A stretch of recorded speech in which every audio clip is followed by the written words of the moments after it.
Hello everyone, welcome to Stay Update presented by JK Rakhan. So friends, the latest update is coming from UPSC Union Public Service Commission for UPSC Civil Services Aspirants 2021. So friends, a lot of candidates was waiting that whether the examination will postpone or not. That was scheduled to be conducted on 27th of June 2021. So finally friends, a latest update and latest official notification has been uploaded on UPSC official website. As you can easily see on the UPSC official website that the examination that was scheduled to be conducted on 27th of June 2021 has been deferred, has been postponed now.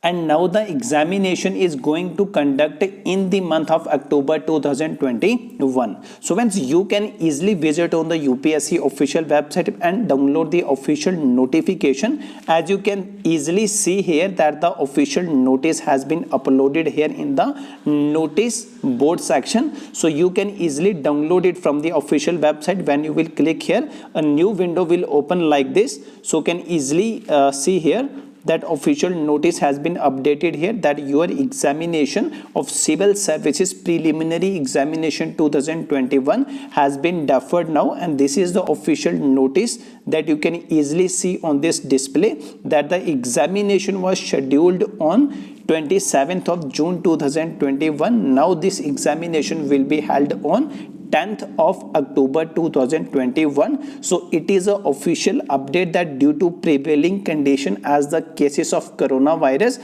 has been surging from past 1 month, the examination now has been decided to be cancelled on 27th of June 2021, and now this examination will be finally held on 10th of October 2021. So all the UPSC Civil Services Preliminary Examination 2021 aspirants has more time in order to prepare for this examination, and I hope that you will do your best in order to crack this preliminary examination 2021 of UPSC. So friends, whenever the admit card will be updated and any update related to the Civil Services Preliminary 2021 examination, we will be discussing the upcoming subsequent videos. Thank you friends.